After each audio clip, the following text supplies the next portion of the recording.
Shalom semua kekasih-kekasih Tuhan di mana saja berada. Saya percaya Anda semuanya dalam sukacita dan sejahtera, bersemangat terus dalam Tuhan. Haleluya. Baik, kita akan masuk kepada sesi yang kedua di minggu kedua bulan Mei ini dengan tema Jalan Kemenangan. Kita akan berdoa terlebih dahulu. Terima kasih Bapa Surgawi, kesempatan ini akan kami pakai sebaik-baiknya untuk mempelajari dan mengerti dari kebenaran firman-Mu, karena kami membutuhkan firman itu. Urapan kuasa Roh Kudus-Mu yang bekerja di dalam kami, sehingga setiap kebenaran firman-Mu bisa kami terima, kami tangkap dengan baik, kami mengerti bahkan, dan kamilah yang akan menjadi pelaku-pelaku kebenaran firman-Mu. Terima kasih Bapa, di dalam nama Tuhan Yesus Kristus kami berdoa. Haleluya, amin. Nah, pada minggu yang lalu sesi yang pertama adalah dasar atau kunci daripada kemenangan itu adalah iman yang bulat. Jangan terkecoh dengan kondisi atau situasi yang sedang terjadi. Karena memang janji firman-Nya berkata kita ditentukan untuk menjadi orang-orang yang lebih daripada pemenang. Iman kita harus tetap bulat di situ. Dengan demikian, kalau iman kita bulat di situ, kita sebetulnya sedang sepakat dengan Tuhan. Dan kesepakatan dengan Tuhan ini akan mendatangkan kuasa Allah yang luar biasa. Dalam sesi kedua ini, sekarang kita akan membaca firman Tuhan dari Matius pasal 18 ayat 19. Dan lagi aku berkata kepadamu, jika dua orang daripadamu di dunia ini sepakat meminta apapun juga, permintaan mereka itu akan dikabulkan oleh Bapakku yang di sorga. Perhatikan di sini ada kata sepakat, atau sepakat itu adalah sehati. Kalau sehati berarti dua hati menjadi satu. Artinya ini kemufakatan, kesepakatan, kesehatian. Nah, di minggu pertama kita harus sepakat atau sehati dengan Tuhan, dengan firman-Nya. Jangan ada kegoyahan dan keraguan-raguan sedikit pun dalam iman kita. Tapi yang kedua sekarang, kita perlu juga sepakat atau sehati dengan orang lain. Dan sehati atau sepakat dengan orang lain bukan hanya ketika saat kita harus berdoa bersama dengannya. Dan kemudian kita saling mengingatkan, ayo kita doa ya dengan sehati. Kita doa ya dengan sepakat, aminkan saja nanti ketika saya berdoa. Nanti kalau kamu juga berdoa, saya akan aminkan. Bukan hanya seperti itu. Tapi kesepakatan ini juga harus ditandai hati kita yang bersih. Tidak menyimpan kesalahan orang lain. Tidak menyimpan perasaan kecewa, marah, dendam, jengkel, kesal, sebal, dan sebagainya kepada orang lain. Tapi hati kita betul-betul pure dan murni. Itu sebabnya ketika hati kita merasa ada sesuatu yang negatif terhadap seseorang, baiklah kita segera membereskannya. Lepaskan pengampunan seperti Tuhan melepaskan pengampunan kepada kita. Seberapa jahat dan seberapa pun besarnya dosa kita, kalau kita minta ampun, Dia akan mengampuni kita dan menyucikan kita dari segala dosa dan kejahatan. Nah, sekarang dengan orang lain kita juga harus seperti itu. Karena kalau kita tidak mau melepaskan pengampunan dengan alasan apapun, mungkin alasannya karena engkau merasa dia yang bersalah terlebih dahulu, atau engkau berpikir bahwa dia memang orangnya jahat, atau engkau punya pendapat bahwa kalau engkau mengampuni nanti lain kali dia akan melunjak lagi, akan begitu lagi kelakuannya kepada saya, atau mungkin alasan-alasan yang lain.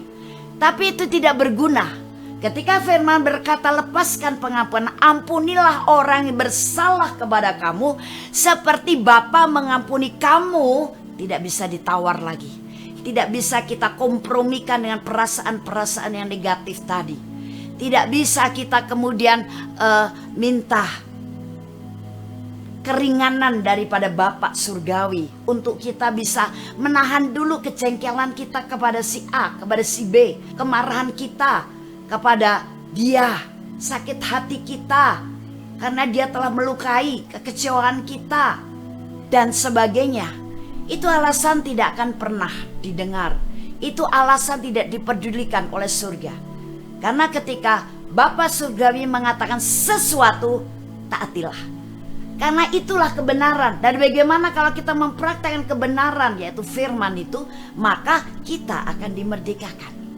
Dan ketika Anda menerapkan pengampunan ini, kau dimerdekakan dari segala hal-hal yang membuat hatimu kurang bersih, kurang suci. Sehingga ketika engkau berdoa, doamu bisa terhalang. Karena kepahitan, kejengkelan, kemarahan, ketidaksukaan atau iri hati atau kebencian atau luka batin kepada orang lain dan belum dibereskan, itu menjadi penghambat, itu menjadi penutup, itu mengotori hati kita. Ingat, bukan firman Tuhan yang berkata, diberkatilah orang yang suci hatinya karena dia akan melihat Allah. Jadi kesucian hati itu dibutuhkan.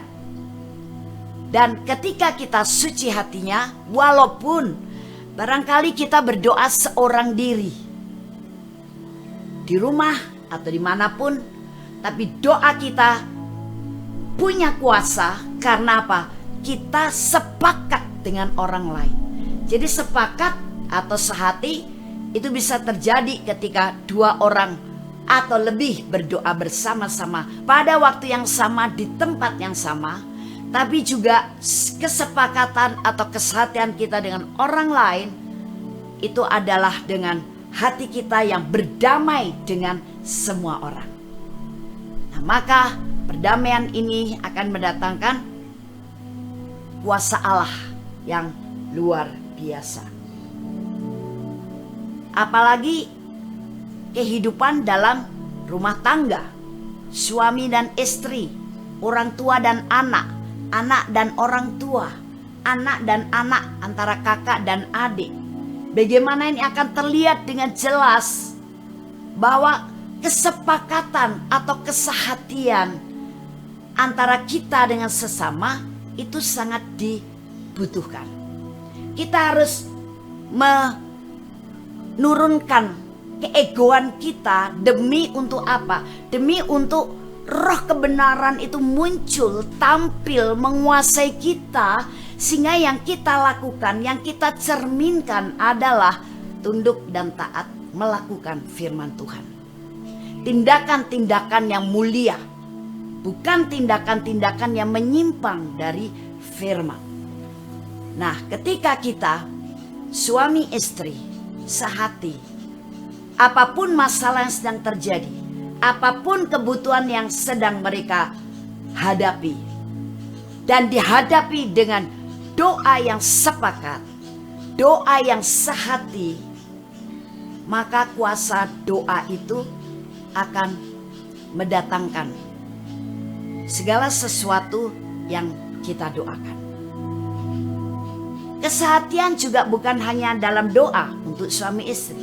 Bagaimana kehidupan sehari-hari mereka tetap menjalani kehidupan bersama dalam kasih.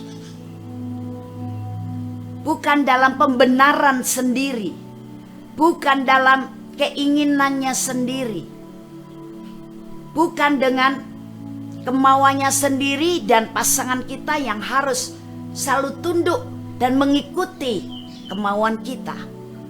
Tapi ada kompromi-kompromi yang dilandasi oleh kasih, sehingga segala masalah itu bisa terselesaikan dalam kasih. Dan penyelesaian dalam kasih itu akan membuat kita bisa melihat jalan keluar yang Tuhan sediakan untuk kita. Kita akan bisa menangkap hikmat Tuhan.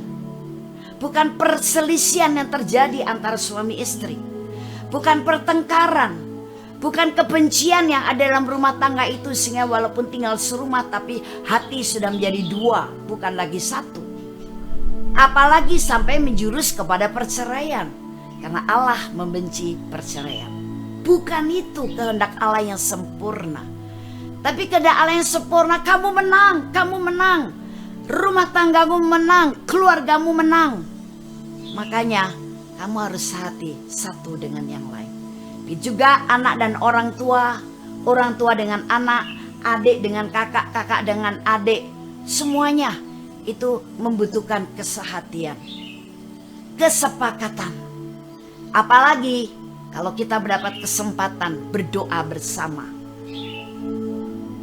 Bukan berarti kalau doa bersama hanya itu saja yang membuat kita mengalami kemenangan. Tapi kesehatan juga dalam arti kata hati kita berdamai dengan semuanya. Hati kita bisa saling mendukung, saling mensupport, saling memahami, saling kerjasama dengan baik. Dan ada kasih yang tulus terjadi di antara kita. Nah begitu juga dengan orang lain. Kita ingat bahwa orang-orang pada perjanjian lama mendirikan sebuah menara Babel. Walaupun mereka belum mengenal Allah dengan benar, tapi ketika mereka bersatu hati, sepakat membangun menara itu bisa berdiri. Nah inilah faktor kesehatan atau kesepakatan yang penting di antara kita. Namun Allah tahu ini nanti akan membuat manusia jadi sombong. Sudah bisa membangun sebuah menara yang luar biasa. Itu sebabnya Allah tahu supaya mereka sekarang tidak bisa berkomunikasi dengan baik sehingga tidak menjadi sejalan lagi, tidak bisa sepakat lagi, dikacaukanlah bahasa mereka. Akhirnya komunikasi tidak bisa lancar, kesehatan menjadi pudar, maka menara Babel yang menjadi lambang kesombongan manusia bisa tidak punya kekuatan apa-apa. Nah ini sebuah contoh bagaimana kesehatan itu memang unsur penting daripada kemenangan. Tapi sekarang dalam Tuhan, justru kita diperintahkan oleh Tuhan, hendaklah kamu sehati sepikir. Tapi dalam hal apa? Jangan untuk kompromi-kompromi yang negatif, mencelakai orang, merusak orang, menghancurkan orang lain, atau yang buruk-buruk lainnya. Tapi untuk apa? Sehati dalam hal-hal pekerjaan-pekerjaan yang luar biasa. Pekerjaan-pekerjaan menyatakan bahwa Allah itu ada, bahwa Allah sungguh ada. Sehingga pekerjaan kita banyak menjadi berkat untuk orang lain dan menyinarkan kemuliaan Tuhan serta memperkenalkan Tuhan yang nyata kepada semua orang. Nah, jadi dalam kesehatan kuasa Allah akan bekerja. Bagaimana kita hidup berkemenangan? Pertama, sepakat dengan Allah. Yang kedua, sepakat dengan sesama manusia. Tuhan memberkati. Kita akan berjumpa di minggu yang ketiga. Tetap temanya Jalan Kemenangan.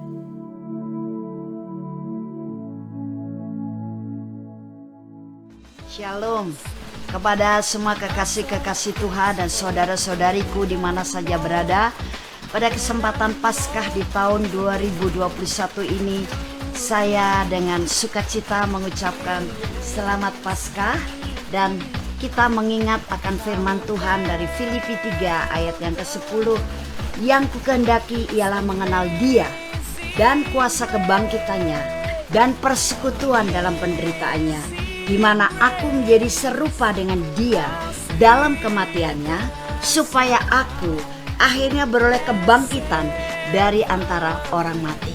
Bahwa kita ditentukan untuk mengalami kuasa kebangkitan dari antara orang mati, yaitu dengan apa? Mengenal Dia dan kuasa kebangkitannya serta persekutuan dalam penderitaannya. Jadi ketika kita menghadapi tantangan kesulitan di dalam Tuhan, bukan berarti kita sedang disiksa atau kita sedang dibuat menderita. Tapi ingat bahwa itu semuanya untuk membuat kita mengalami kuasa penderitaannya sehingga kita menjadi serupa dengan Dia. Dan pencobaan-pencobaan kita alami tidak akan pernah dibiarkan Tuhan melampaui kekuatan kita. Tujuan utama daripada Bapa Surga untuk kita semuanya dalam Yesus Kristus adalah menjadi serupa dengan Dia. Puji Tuhan, selamat berkemenangan, selamat bersorak-sorai dalam sukacita dan ucapan syukur. Karena Yesus Kristus, penebus dan Tuhan Juru Selamat kita, yang telah mati, bangkit, naik ke surga, hidup untuk kita, memiliki kehidupan yang kekal. Dan Tuhan memberkati kita semuanya. Amin.